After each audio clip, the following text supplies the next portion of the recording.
now more than ever, people need to go within and plug into that cellular memory, plug into divine source, detach as much as possible from the matrix.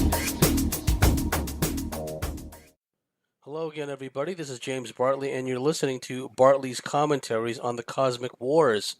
Well, a lot has gone on since I spoke with you last. Before I get into today's topics, I want to give a shout out to our loyal members out there. Thank you for sticking with us, and thank you for believing in us and encouraging us to continue this work.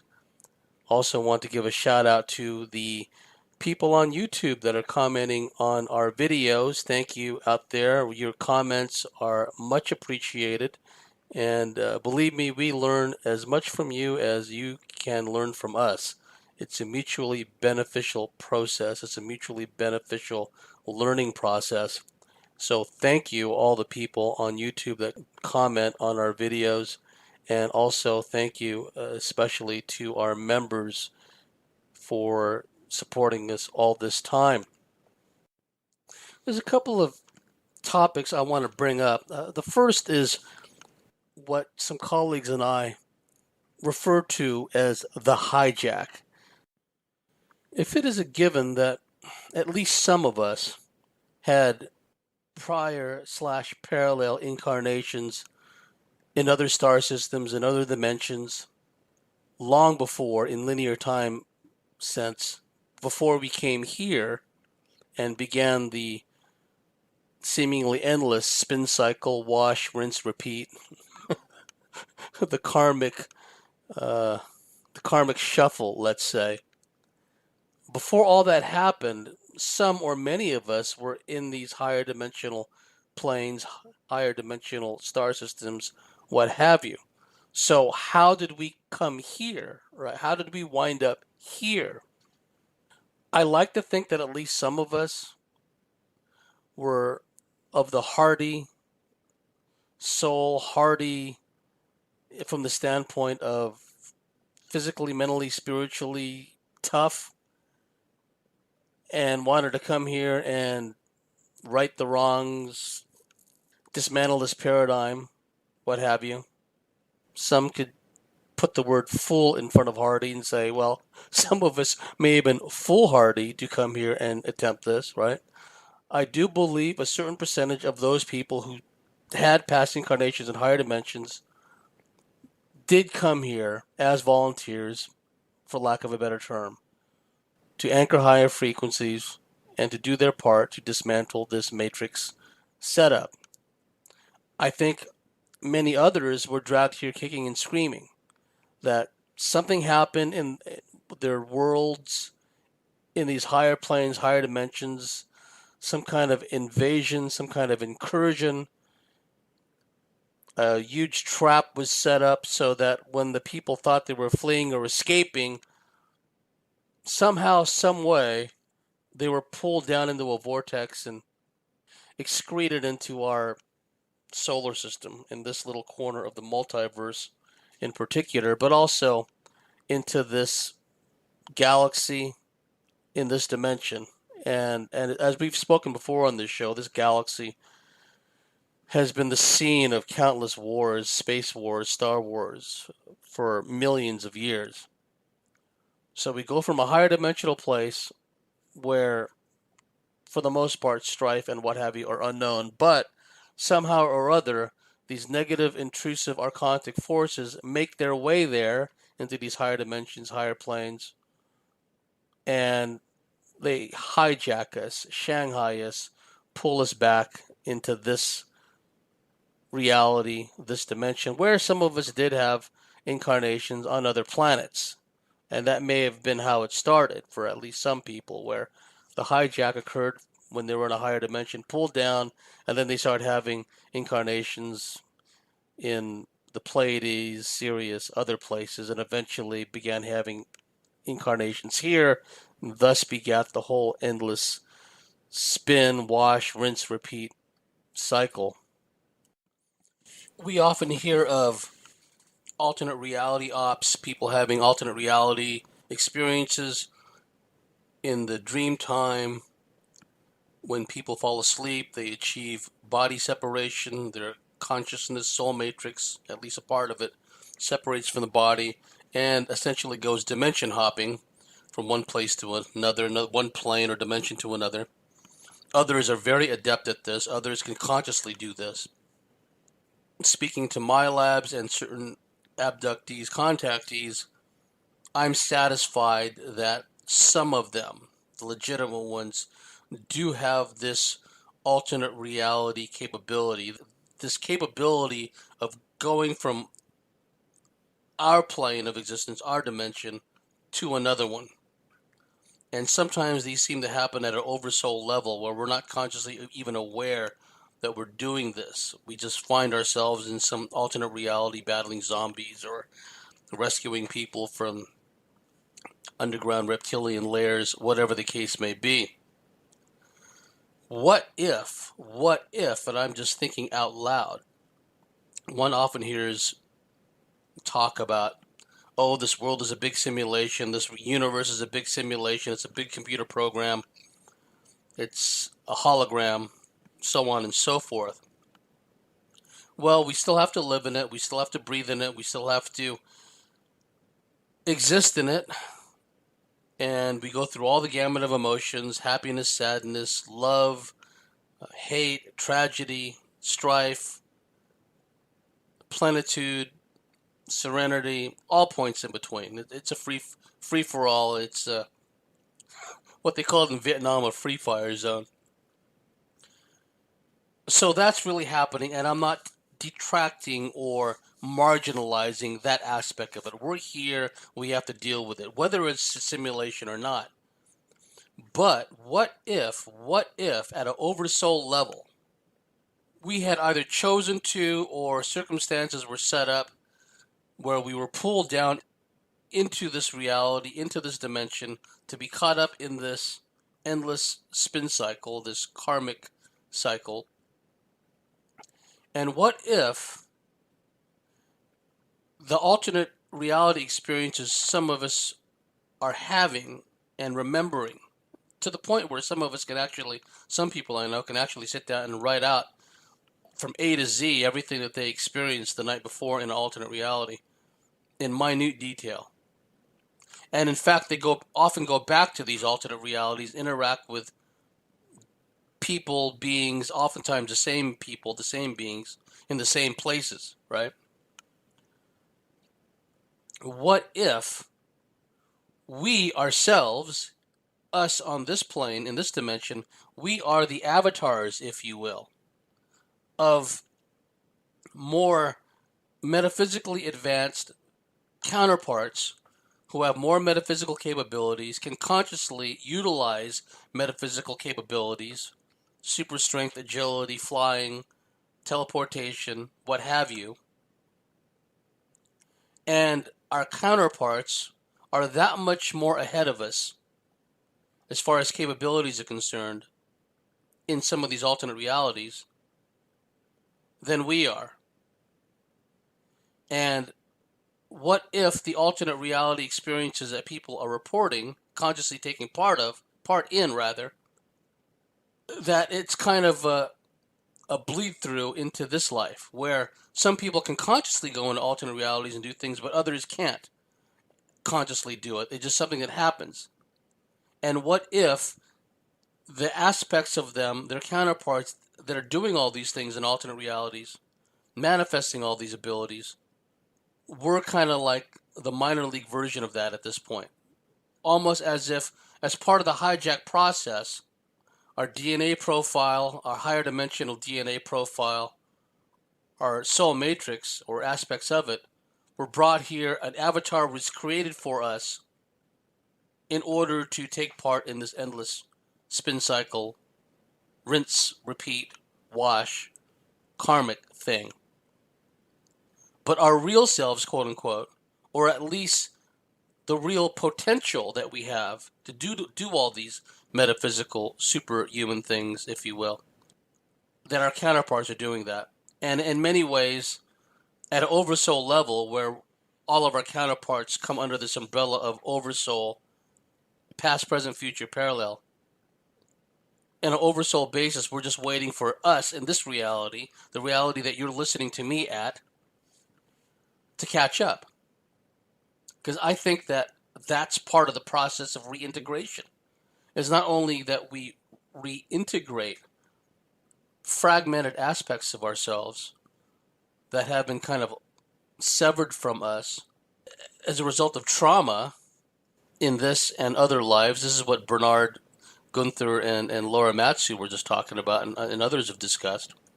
And those fragmented parts of ourselves can, particularly as a result of external malign influence, develop a character, develop a destiny, develop a will, develop a conscious identity of in and of themselves. So not only are at least some of us trying to reintegrate those aspects of us that have kind of been split off as a result of trauma and manipulation and traps of agreement in this and in previous incarnations, but what if you go far enough back to when we first wound up in this dimension, wound up in this galaxy, if that was originally an avatar that was created for us in order to exist in this reality and take part in this big karmic game? Because these archontic parasitic entities, they require a food source. They can't get a feed off of themselves. Oh, they can war happily amongst themselves, if you want to call it that, happily, but as far as nourishing, as far as having a slave population, as far as extracting as much loosh as possible out of a subject population, and if they're not getting what they want from the local denizens, the native denizens, from this, that, or the other planet in our cosmos, like perhaps there's only so much they can get out of a, for lack of a better term, primitive race of hominids or hominoids on this or some other world. Oh, sure, they can enslave them, mind control them, interbreed with them, genetically splice and dice them, whatever the case may be. But what if they want more out of that? What if they want a feed from higher dimensional beings? Because it nourishes them, or it enhances them, or it fulfills some kind of craving that they need. Who knows what the real reason is? Hence the need to create a vortex to pull people in from a higher dimension and plug them into this reality. And as they go through into this initial hijack, that's where the avatar is installed, right? So it's still their real consciousness, if you will, but kind of an overlay has been put over it. A mask, if you will, an outward covering over the real authentic self, which had been hijacked. And part of our journey is to remove all those layers, not only reintegrate and heal from all the trauma in this world, in this dimension, in this galaxy, in this universe, but to reintegrate with our counterparts from alternate realities, eventually reintegrate back to our oversoul. And at that point, our oversoul can choose, well, I'm going to send, parts of me here, there, everywhere to learn, to do good works. I just thought I'd throw this out there because when I hear these stories about alternate realities, to be sure, there's a degree of frustration there. It's like, geez, I wish I had these powers here, right? But for some reason, for many people, they seem to have these abilities, but only in an alternate reality sense or in a MyLab sense. Oftentimes, it is MyLabs, not always, not exclusively, but oftentimes MyLabs that are describing these alternate reality ops. People that have had MyLab military deep black encounters, as well as ET and non-human life form encounters. It seems that it's a certain DNA profile, a certain energy field within the soul matrix, the light field, the light being that makes up, it's the essential core of every individual. And again, every individual here that may be an avatar for this oversoul, and that oversoul kind of oversees the activities of numerous versions of itself. ET versions, non-corporeal interdimensional versions, counterpart versions of ourselves, past life versions of ourselves on this planet in a linear time sense. I just thought I'd throw that out there because these are the discussions that I've been having with my colleagues, musing, thinking out loud, if you will. And for those of you listening, I'd like your thoughts on that because, again, here at the Cosmic Switchboard, we're not all knowing, we're not all wise. We learn as much from you, the listeners, as you can possibly learn from us. It's a mutually beneficial relationship, a symbiotic relationship, if you will. Now, this segues into the next part of the discussion because, again, these parasitic archontic entities, they need to feed off something because they're essentially parasites. Now, what happens in our reality when something dies and the process of decay sets in? Well, flies, maggots, bacteria, all different kinds of life forms begin feeding off of this dead organic mass that used to be a living, vibrant being, where there was an insect, single-celled organism, a mammal, whatever the case may be. So keep that point in mind, this parasitic feeding, because there's also a spiritual aspect to that.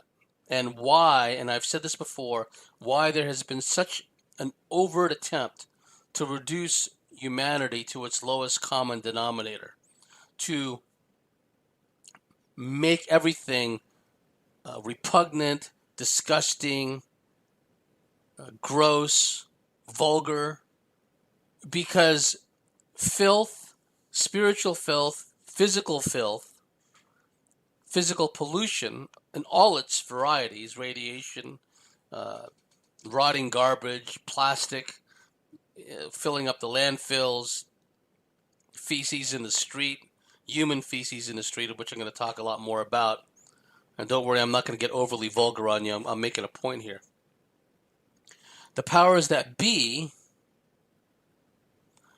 want to reduce the human condition to the lowest possible denominator, turn this whole planet into one big feculent cesspool. Why?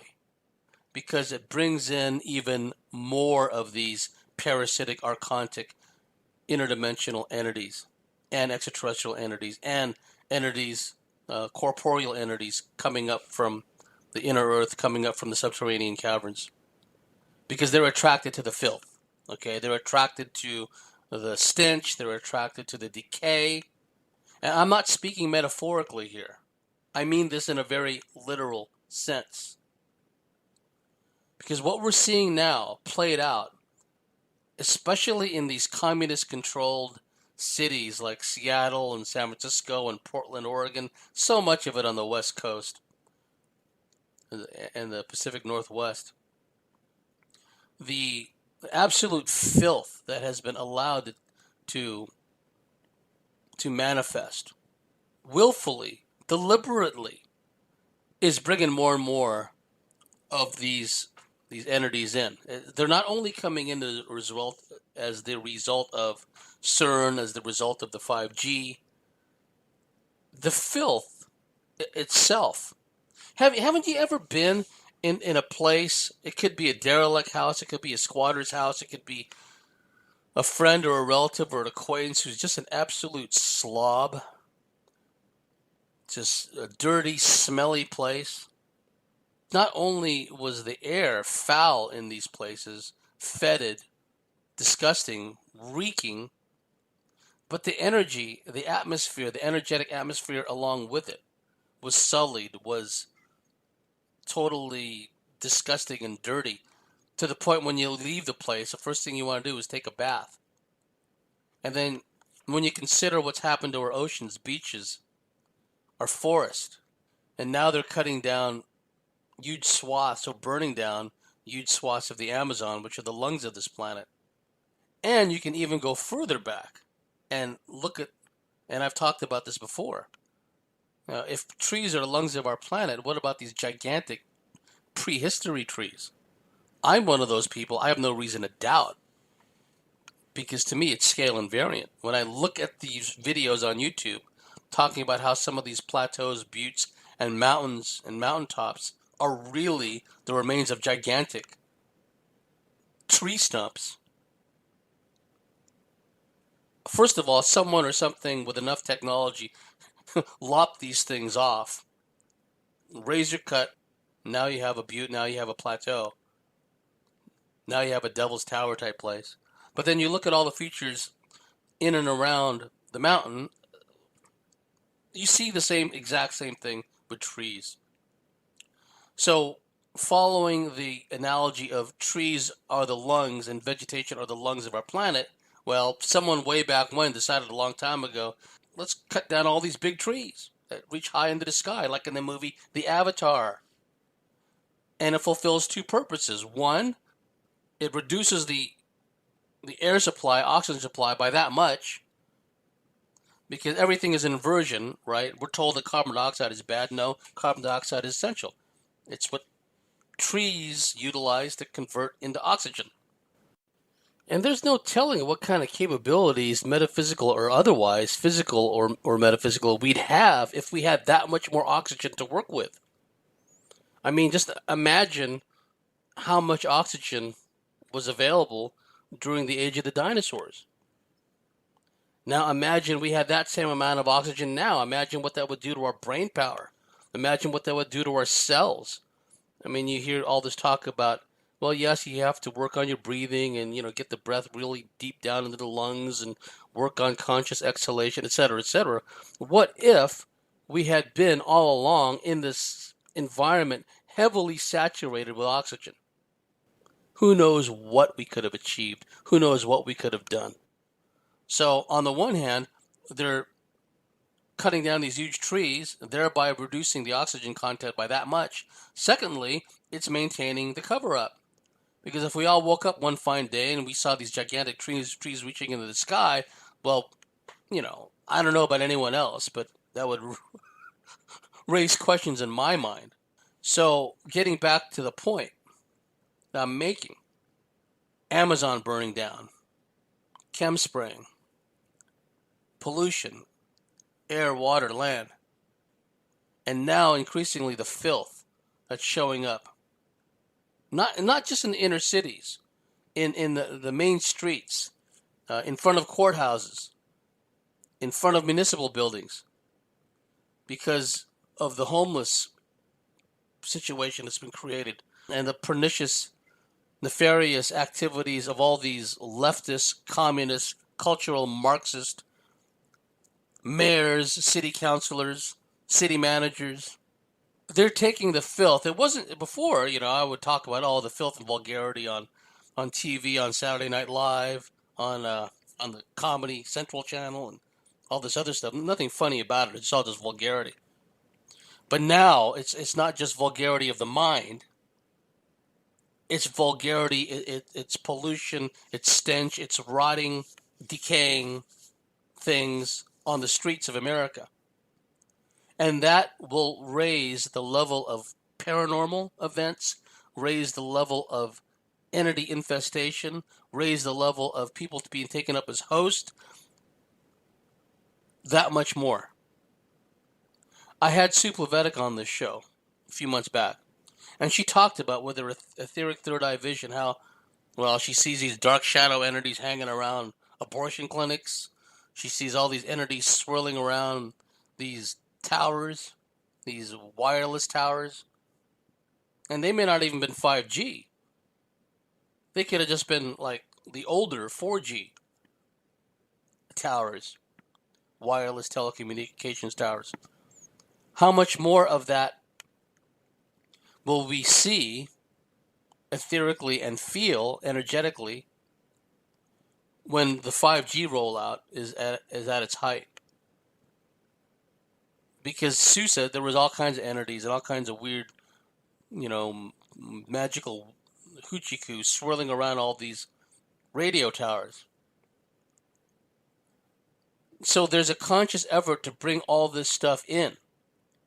It reminds me of H.P. Lovecraft and how, in some of the books, the novels he wrote, one of the themes was all these rituals will be created, will be done for the express purpose of opening these huge portals and these huge stargates to allow, quote unquote, the old ones in.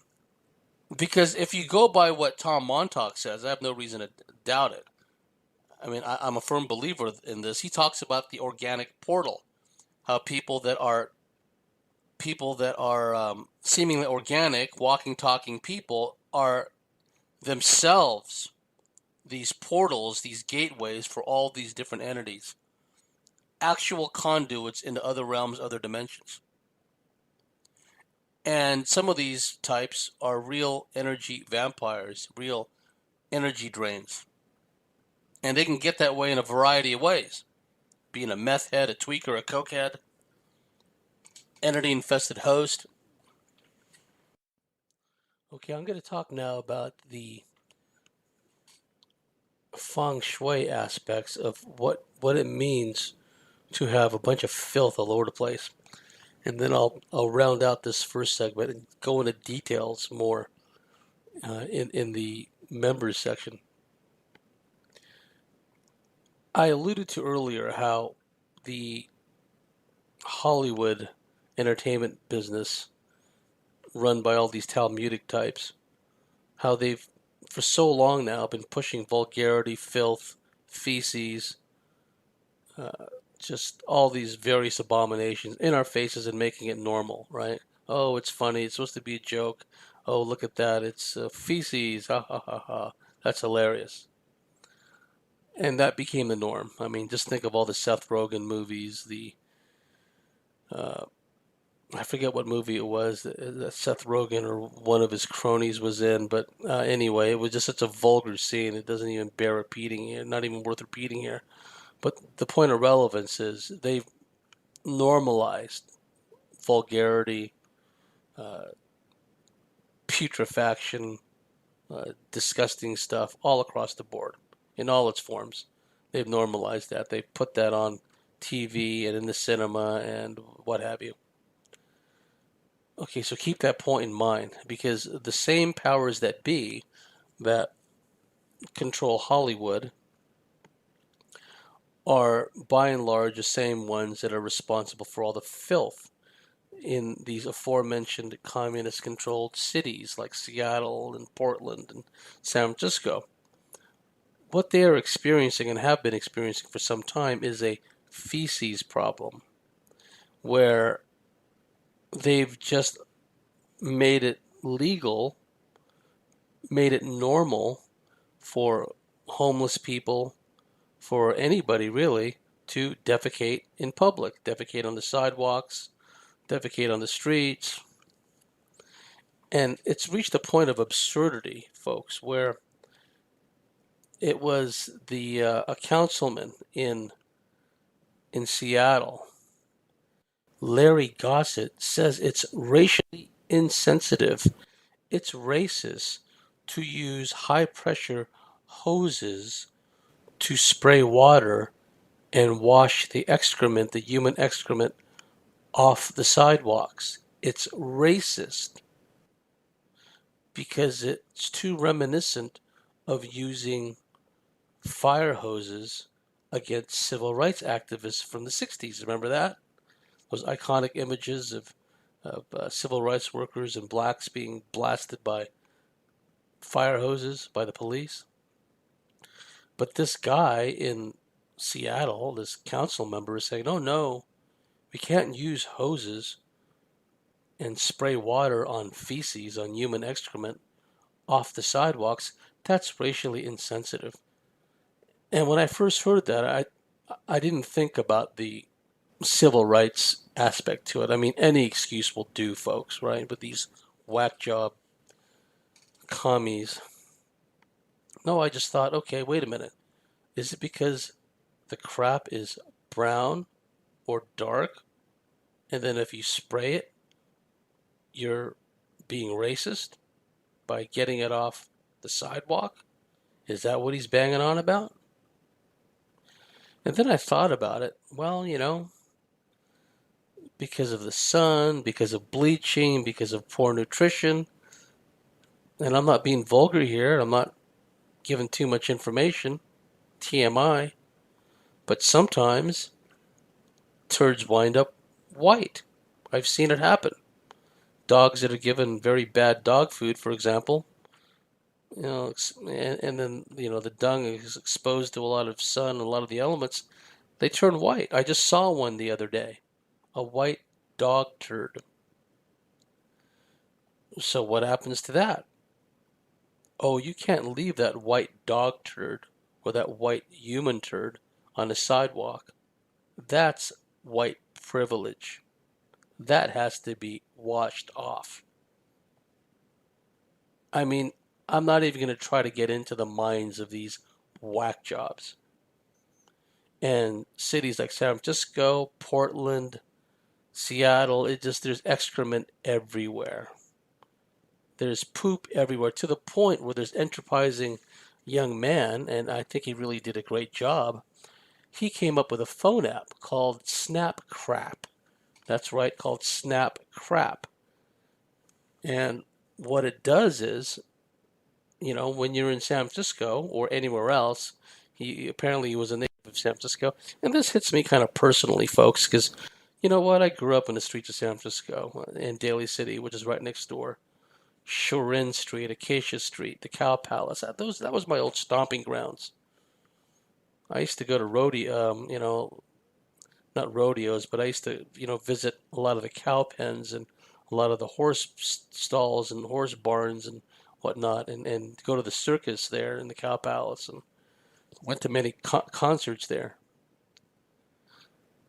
And now to find out that the streets of San Francisco and Daly City are just covered in excrement. Well, anyway, this guy, he developed a phone app called Snap Crap. And the new app lets users snap a photo of the area in San Francisco that needs to be cleaned up and then sends a report to the city's 311 hotline. Good idea. And San Francisco actually, I don't know if they've already done it, but they were talking about it. They were going to allocate a budget for like this special poop patrol to go around and pick up the human excrement. Well, I'm glad they're doing something about it. Better than in Seattle, where, oh no, you can't spray the crap off the sidewalks because that's racist. Can't do that to dark or brown colored dung, right? You can do it to white crap, of course, white privilege, right?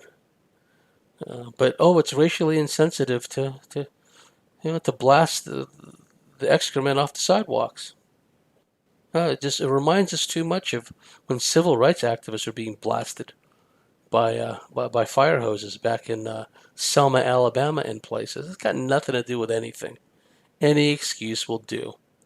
But the point of relevance, folks, is they've brought down the level, the quality of life to such an extent, and that's not even talking about all the crime, because there's so much excrement around the courthouses that in some of these places, in Seattle and elsewhere, jurors don't even want to report to jury duty because not only do they have to negotiate and navigate their way through all this crap on the sidewalks, but they stand a very real chance of getting assaulted by all these, what mainstream society would call mentally ill people, but people like you and I and Jerry Marzinski would say, "Oh no, these are people that are hearing voices and they're entity infested, basically." So jurors are afraid to go to the courthouses to take part in jury duty because they're afraid of getting assaulted, folks. That's how bad it is. And in the next segment, I'm going to talk about it just goes from bad to worse. What some places in North America, what they're doing is, and I don't know how widespread this is, and I don't know why they would utilize these services or make these services available in a small town, but in some of the smaller towns and smaller cities in Canada, and I'm sure elsewhere, they've set up these legal shooting galleries where people can go and take drugs, illicit hardcore drugs, and there's nurses on staff, in case someone ODs, and it's led to all kinds of crime and a radical increase in crime because again, the drug use leads to entity infestation, and the entities working through all these people on drugs. Some are going to act out violently, and it's when I was reading these reports, I just well, for those members, just plug in a part two, and I'll go into details about it because it's so bizarre, and it's just symptomatic of just how much the society has sunk in the efforts these Talmudic types are making to just turn everything to the lowest, scummiest, dangerous level possible. Anyhow, you reach the end of the first segment of Bartley's commentaries on the cosmic wars. If you like what we do, if you believe in what we do, please go to thecosmicswitchboard.com, sign up and become a member, and we'll see you at the top of the next segment.